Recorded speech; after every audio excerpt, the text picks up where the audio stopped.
Hello everybody and welcome to Gene's Reviews from a regular dude, where I do trailer reactions, I react to YouTube videos, I review YouTube channels, occasionally I'll review a movie, but really, I just do whatever the hell I want. Hello everybody. Oh, with this social distancing thing going on, I thought this might be a pretty good video to watch.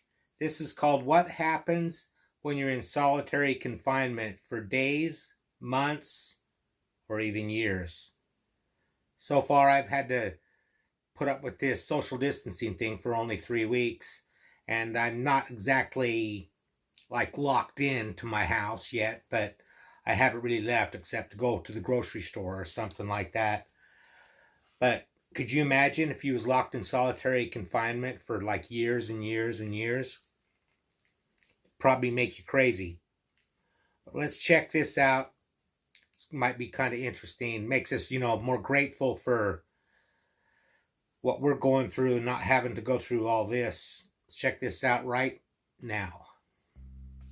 What do you do past counting all the bricks in the wall?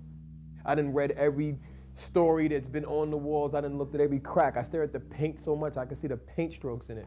I'm so bored in my bed that I just sit there and squeeze my body besides all the inanimated fantasies of murdering the CEO who's at my door every day harassing me. See, like right now, I can leave my bedroom and I can go into the kitchen. I can go into the living room. I can go into the bathroom.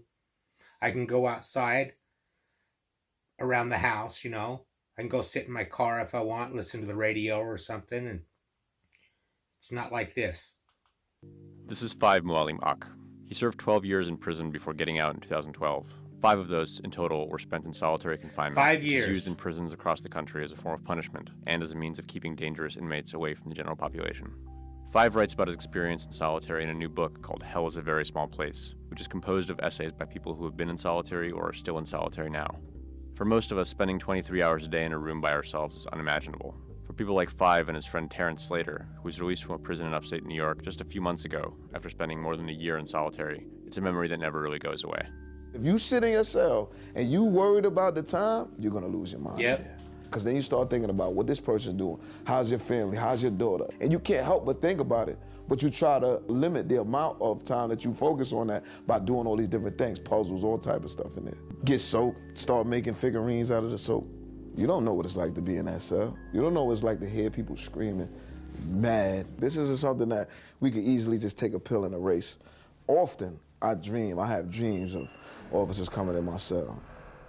2 major things happen in solitary. One, sensory deprivation, right? Where you have no sound, where you have sight, where you have limited abilities to run and articulate your brain. There's also another thing, which is human validation, which plays a big part. Imagine being in your cell and the only person who can give you toilet tissue, bread, water, food, medical services, everything that you need down to a shower. Imagine those services and those things done by somebody who's trained to ignore you. Does it feel different a year in than it felt at the beginning? Totally. Does it feel? Your body's deteriorating. Yeah, I'll bet. Your facial hair annoys you. You don't know what your face looks like. You get so tired of talking to yourself, you start talking in your head. Solitary is strategically set up so that human beings trapped in cages next to other human beings can't have a system of communication. Absolutely. Every cell is not diagonally across from each other, it's on an angle. In order for you to kind of hear a person clearly, you go to the corner of the door. So now I could talk to you from my corner of the door across to your corner of your door. You're talking about like literally the edge of the door. Like I'm like, hey, what are you doing? What are you doing? Because I got to say it twice. Talk to me So so I my voice don't can go travel, I nuts. say it twice, Yeah. right? But it becomes a part of, sad to say, it's like a part of I still say things twice, even when I'm talking, I reconfirm it with another way of saying it articulately. It grows on you. People say, oh, you're a survivor. Like, no, nobody survives solitary.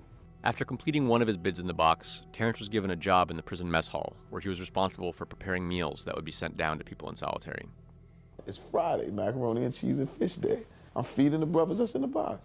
Civilian came and said, Slater, you're gonna have to level those scoops. I said, listen, I'm not gonna do that. I just finished doing a lot of time in the box. You're not gonna force me to starve these brothers. So naturally, not to get other additional trouble, I went and scooped the macaroni and cheese in there without leveling the scoop. They gave me a tier 2 for that. That meant more time in isolation. Five and Terrence told me story after story like this, describing the vicious cycle that kept pushing their release dates from solitary further and further back. First time I did 90 days, but I ended up getting an additional 90 days because I came there, I didn't have any magazines, and we got a technique called fishing. So I shoot a pair of cards out from under my door with a line attached to it to connect with my other man who got the same contraption, get a magazine from him. The magazine gets caught on the door, the officer came, seen it, I get another 90 days. What was it like just seeing another person after being in the That box sucks. for 15 months? Being in extreme isolation for so long, I was scared of crowds. I have more 'Cause I couldn't compassion. take If I was the people guard, bumping I me. might I couldn't overlook take that. I couldn't accept it because I'm so used to Depending having my upon space what and the owning my person was space. in The there argument for. you'll hear from correctional officers and prison wardens is that solitary confinement is a necessary evil, an indispensable tool that guards rely on when dealing with inmates who would otherwise have no incentive to follow rules.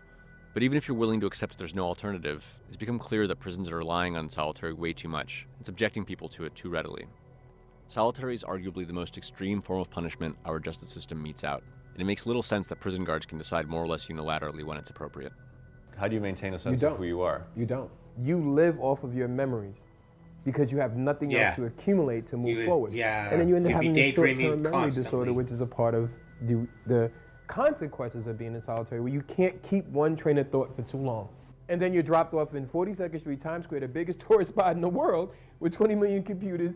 It's a sensory overload. How did it affect you? I mean, this just happened to you. Like, you got off that bus in Port Authority.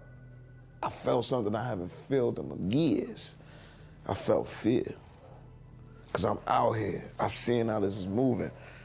People are walking dangerously close to me. I'm not used to that. I'm used to being in myself by myself. People are walking next to me, brushing me, hitting me. And I'm just reacting like, what's going on? In 2015, Five started the Incarcerated Nation, an organization that focuses in part on providing newly released prisoners support as they transition back into society after experiencing solitary. When Terrence came home last October, he joined the organization, and with Five's help, he's finding his feet. What motivates him, Terrence says, is working with the Incarcerated Nation Corporation to help others who, like him, are still suffering from the effects of solitary. I'm beginning to realize that I'm bad off, but I can't utilize that as a crutch for me not to do what's necessary. You see what I'm saying? I have to put all these things that can trip me up on the back burner because I have to do what's absolutely necessary for brothers that's coming out just like me, so that they don't have to feel fear when they come into the train station. They can see somebody like me standing with a sign with their name saying, look, bro, you're welcome here. That's really interesting to me. I've never been in trouble to where I ended up in jail or prison or anything like that. But I used to always think that if I was in there, I'd rather be locked up by myself and everything. And that's true. I think I would, but not in solitary where it's like 23 hours a day alone in your own cell. That would really, yeah, I can see how it would start to break you down mentally. You'd probably be daydreaming a lot, do anything to keep your mind off of things. Probably might get in pretty good shape, start exercising, doing like push-ups and stuff. Yeah, that's nuts. Let me know what you thought of that in the comments down below. Now, how about a joke? I was walking through a cemetery the other day and I saw this guy crouching down behind a tombstone, and I said, "Morning."